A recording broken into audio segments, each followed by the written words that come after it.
Hello students, आज हम लोग अध्याय 3 का रिवीजन करेंगे। एक एक चीज को समझेंगे।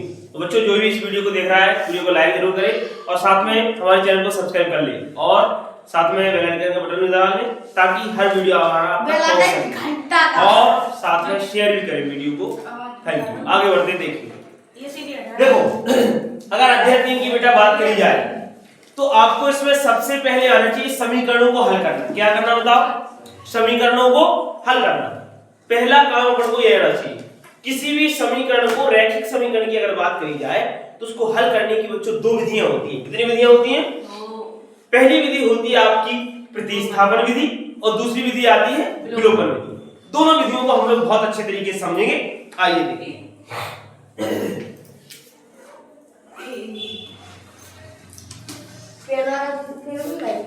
अध्याय 3।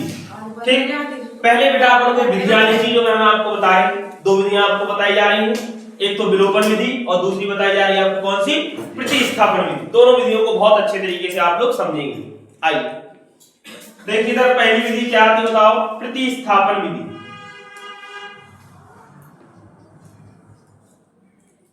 प्रतिस्थापन विधि।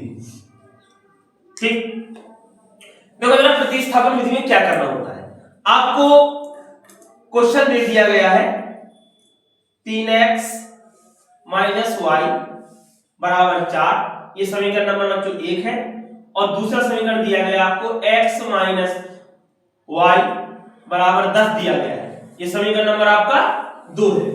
अब आपको इन दोनों समीकरणों को प्रतिस्थापन विधि से हल करना है। तो बेटा हम लोग प्रतिस्थापन विधि में ये देखते हैं कि कौन सा समीकरण आपको ज्यादा इजी लग रहा है। उस समीकरण से या तो आप x बराबर निकाल लीजिए या y बराबर, और समीकरण दूसरे में रख दीजिए। अगर 1 से मान निकाले तो 2 में रख दो और 2 से निकाले तो 1 में रख दो। यहां पर देखिए बताइए कौन सा समीकरण इजी दिख रहा है आप लोगों को? पहला समीकरण ज्यादा इजी दिख रहा है, तो पहले समीकरण से हम लोग हल करेंगे। ओके, पहला के दूसरा? अच्छा, दूसरा ज्यादा सरल है। दूसरे पे हम लोग लिखेंगे बच्चों समीकरण किससे? बोलो समीकरण 2 से। किससे बोलो? समीकरण नंबर 2 से। बच्चों समीकरण 2 क्या लिखना बोलो? x - y बराबर, यहां से बोलो x बराबर क्या निकला है? 10। इस y माइनस का है, इसको पक्षांतर करो, माइनस किसका हो जाएगा? प्लस का हो जाएगा सर। ये हो जाएगा प्लस का। क्लियर? अब x बराबर 10 प्लस की y समीकरण नंबर किसमें रख दूं? 1 में।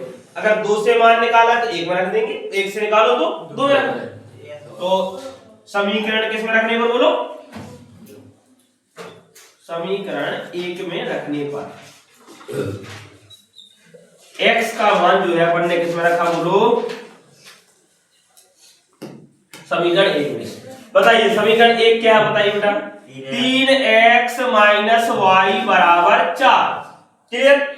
अब बच्चों 3 x का मान कितना है बोलो? 10 प्लस के, तो यहां पर रख दो 10 प्लस के y माइनस के y और बराबर कितना दिया गया बोलो? 4। क्लियर है? आगे देखो, अंदर गुणा करो इसका। 3 का गुणा करो, 3 नाम 30। इधर गुणा करो अंदर 3 गुणा y कितना होगा? 3y और माइनस के y बराबर कितना हो जाएगा बोलो? 4। घटाएंगे इसको। 3y में से 1y घटाओ, कितना बचेगा बोलो? 2y। 4 जो कहते हो 30 को करो पक्षांतर, प्लस का है किसका हो जाएगा बोलो? माइनस का 30 आ जाएगा। तो बताइए y बराबर कितना बन जाएगा? घटाइए 30 में से 4 यानी माइनस का 26 आ जाएगा। अब इधर ये 2y चल रहा था अपना, 2 से काट दो, 13 दूनी y की वैल्यू कितनी आ जाएगी बताओ? 13 माइनस के 13। अब जो ये y का मान आया इसको समीकरण नंबर अपन लोग किसी में रख सकते हैं, चाहे 1 में रख दो चाहे समीकरण नंबर 2 में रख दो। y का मान समीकरण 1 में रखने पर या फिर डायरेक्ट इसमें रख सकते हो। ठीक है, तो 2 वाले का इसमें 2 वाले में रख दो। x बराबर क्या निकला था अपना? 10 प्लस के y 10, y का मान कितना आ गया? माइनस के 13, तो प्लस माइनस कितना हो जाएगा? माइनस। तो 13 में से 10 घटाओ कितना बचेगा? माइनस के 3। क्लियर है? ये x की वैल्यू आ जाती है आपकी माइनस के 3। अब सुनो, दोनों वैल्यू निकालेंगे हम लोग, लिख देंगे अतः x बराबर -3 और y बराबर -13। अब सुनो रे, हमारा काम क्या है, अब जो मान तो निकला है, अब आपको पता ये रहना चाहिए कि अपने मान सही है कि गलत है। तो इसको चेक करने के लिए इन दोनों मानों को इस समीकरण में रख लो, किसी में भी, एक में चाहे दो में, और अगर बराबर 4 आ जाए तो समझ लीजिए ये मान अपना सही है। अगर दो में रखो तो 10 आ जाती है। देखो x का मान कितना है बोलो, x का मान में कितना दिया गया 3, और 3 तरह का कितना होगा बोलो 9 हो जाएगा। अरे देखो इधर कर दो, 3x माइनस के y बराबर 4 है, x का मान माइनस के 3, 3 तरह का 9, इधर y का मान माइनस की 13, और माइनस पहले से है, माइनस प्लस क्या होगा प्लस के 13, 13 में से 9 घटाओ क्या बचे 4, बोलो 4 बराबर 4 आएगा। यहाँ से चेक हो जाता है कि अपना आंसर सही है। क्लियर? तो इस प्रकार से बच्चों अपनी ये हो जाती है प्रतिस्थापन विधि। अब अपन लोग समझेंगे विलोपन विधि। कौन सी विधि समझेंगे बोलो? तो विलोपन विधि को आप लोग बहुत ध्यान समझना, ये तो अपना चेक करने के लिए था, इतना अपना ये प्रतिस्थापन विधि से आता है। और एक सवाल इसमें से आपका 4 या 6 नंबर का पक्का ही आता है, इसलिए आपको ये जरूर आनी चाहिए। आप लोग लिख लो इसको, तब तक लिखो जल्दी से फुर्ती थोड़ा। हेडिंग तो डाल ही लो, अध्याय 3 प्रतिस्थापन विधि। हम फिर दूसरी उदाहरण देखेंगे। सूत्र बता दो, सूत्र में रखते नहीं ना कोई।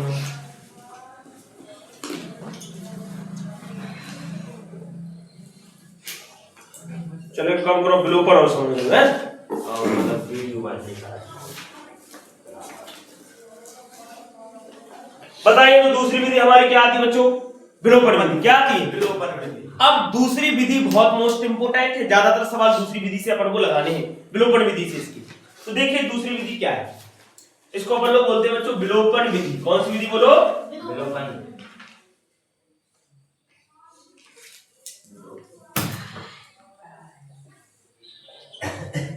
देखो विलोपन विधि में क्या करना होता है बेटा, विलोपन विधि हम लोग क्या करेंगे, जो भी दो समीकरण दिए जाएंगे उन दोनों समीकरण में से चाहे x के मान को समान बना लो, चाहे y के मान को समान बना लो, और समान बनाकर आपको क्या करना है, उनको काटना होता है।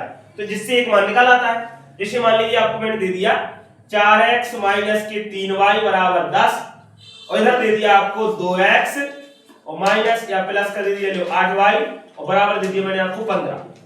ये समीकरण नंबर आपका 1 है और ये समीकरण नंबर 2। बेटा आपको क्या करना है, इसमें एक किसी समीकरण के एक मान को समान बना लो। दोनों समीकरण में चाहे तो x का समान बना लो, तो चाहे y को समान बना लो। हम लोग यहाँ देख रहे हैं, यहाँ 4x है, यहाँ 2x है।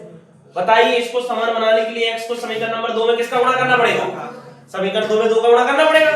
तो हम लोग क्या लिखेंगे बच्चों, समीकरण 2 गुणे 2 वाह समीकरण 1 से। किससे बोलो? 1 से। समीकरण 2 में तो करना है 2 का गुणा, और साथ में कौन समीकरण लेना है फिर? 1। तो समीकरण 2 गुणे 2 करो सबसे पहले, तो 2 दूनी 4, 4x 2 8 16, इधर कितना हो जाएगा 15 दूनी 23। गुणा अपन को पूरा करना वहीं तक, लास्ट तक बराबर में करा जाता है। अब बच्चों समीकरण नंबर लेंगे अपन लोग 1। कौन सा लेंगे बोलो? समीकरण नंबर फर्स्ट। समीकरण नंबर फर्स्ट हमें दिया गया है 4x माइनस के 3y और बराबर दिया गया बच्चों 10। क्लियर? अब इसके बाद बारी आती है समीकरणों को हल करने। तो यहाँ पर मैंने देखा 4x दोनों प्लस प्लस के हैं, ऐसे तो कटेंगे नहीं, तो अपन को घटाना पड़ेगा। क्या करना पड़ेगा बोलो? तो हम लोग बच्चों तुरंत यहाँ पर लिखेंगे घटाने पर। क्या करने पर बोलो? घटाने पर। अरे क्लियर बात है कि नहीं? घटाने पर अपन लोग क्या करेंगे, चिन्ह बदल जाएंगे। भाई ये प्लस का किसका बन जाएगा? माइनस का। ये माइनस का किसका बन जाएगा? प्लस का। ये किसका बन जाएगा? माइनस का। अरे बात क्लियर है कि नहीं? काटो बेटा, 4x से 4x कैंसिल, 16 और 3 ये जुड़ जाएंगे आपस में, तो कितना हो जाएगा बोलो? 19y। कितना हो जाएगा? इधर 30 में से 10 घटा दो, कितना हो जाएगा बोलो? यानी y बराबर कितना आ जाएगा अपना 20/22। क्लियर? अब y का जो मान आया 20/19, इसको अपन लोग समीकरण नंबर किस में रख दो? 1 में।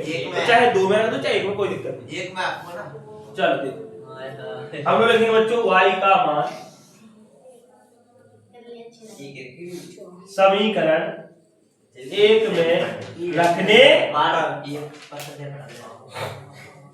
कितना दिया गया देखो जरा, 4x माइनस के 3y बराबर 10।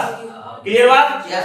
अब 4x माइनस 3, y का मान कितना निकला बोलो 20 बटे 19। तो यहाँ पर बेटा कितना आ जाएगा 20 बटे 19। देखो ये बराबर कितना होगा, तो 4x इसको गुणा कर लो 20 बटे कितना है 19 बराबर पक्षांतर करो 4x बराबर बेटा ये माइनस का है 60 बटे 19, किसका हो जाएगा बोलो प्लस का। तो 10 जो करते हो प्लस कितना हो जाएगा 60 बटे 19। आसानी के करो इसको 19 धाम की 190 प्लस 60 बटे 19, इसको जोड़ो कितना हो जाएगा 250 250 बटे 19 किसके बराबर चल रहा है बेटा 4x के बराबर। 2 से काटो इसको 2 दूनी 2 से काटो इसको 2 एकम 2 दूनी 4 2 पंजे 125 आ जाएगा। तो x बराबर 125 बटे 19 दूनी 38 गुणा की संख्या कहां है बटे में 19 दूनी 38। x का मान कितना आएगा 125 बटे 38। फिलहाल में इतना क्लिष्ट नहीं आता है लेकिन जैसा समीकरण आ भी सकता है तो अपन को आना चाहिए। अतः हम लोग क्या लिख देंगे बोलो x बराबर 125 बटे 38 और y बराबर कितना आ जाएगा बोलो बच्चों y का मान कितना था अपना 20 बटे 19। ये आ जाती है आपके दोनों मान। ठीक, अब कभी कभार सवाल देखो और सरल आ जाता, देखो मैं एक और दे रहा हूं इसका एक क्वेश्चन को और समझेंगे साथ साथ में। क्वेश्चन नंबर 3, अधिकांशतः सवाल देखो पेपर में कैसे आते हैं, उसमें लिखकर देगा आपको समीकरणों को हल करो, उसमें विधि नहीं देगा कि किस विधि से लगाना है, तो आपको ज्यादातर कोशिश ये करनी है कि विलोपन विधि ही लगानी है, वो सरल होती है। क्लियर है? ठीक, तो देखिए सवाल ऐसे मैंने दे दिया बेटा आपको x प्लस के y बराबर 16 और x माइनस के y बराबर दे दिया आपको 10। ये समीकरण नंबर 1 है आपका, ये समीकरण नंबर 2। ऐसे प्रश्नों में जरा ध्यान से देखिए, अपन को x भी समान दिख रहा है y भी समान दिख रहा है, अपन लोग इनको डायरेक्ट हल कर सकते हैं। डायरेक्ट ही नहीं किया अपन लोग क्या करने पर बोलो पहले देखो y से y कर सकता है कि नहीं, क्या लिख देंगे डायरेक्ट जोड़ने पर, क्या करने पर तो देखो y से y इधर x से x कितना हो 2 है बराबर 16 और 10 26 हो जाएगा। 2 से काटो 13 दूनी यानी x का मान कितना आ जाएगा x का मान कितना आ जाएगा। अब ये x का मान समीकरण नंबर किस में रख दो बोलो 1 में रख दो, या अगर मान ना रखना हो तो डायरेक्ट दोबारा लिखकर एक बार घटाने में कर दो, पुनः समीकरण 1 व 2 से किससे बोलो 1 व, ये बढ़िया मेथड है, एक बार जोड़ने पर हल कर दो एक बार घटाने का। अगर सवाल ऐसे फंसे तब कैसे, एक तो प्लस का समीकरण एक माइनस का और समीकरण में किसी भी संख्या का गुणा ना हो, इस स्थिति में आपको यही फंडा लगाना है, बहुत सरल बनता है। x प्लस वाई बराबर कितना बोलो 16 और x माइनस वाई बराबर कितना दिया गया बोलो था। अब क्या करने पर कर दोगे घटाने पर, तो ये माइनस ये क्या हो जाएगा और ये भी क्या हो जाएगा माइनस, x से कट जाएगा की बार y y जुड़ जाएगा कितना हो जाएगा 2 बार 16 में 10 घटा कितना हो जाएगा 6 दुत्ती y का मान कितना आ गया 3। अतः x बराबर कितना है बोलो बच्चों 13 और y बराबर ठीक है।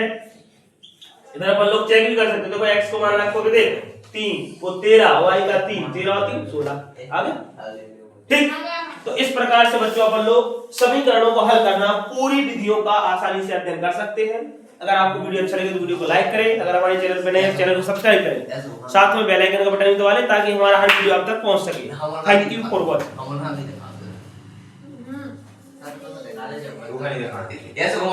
सभी लोग इसका स्क्रीनशॉट ले सकते हैं ताकि आप लोग आसानी से कर सको।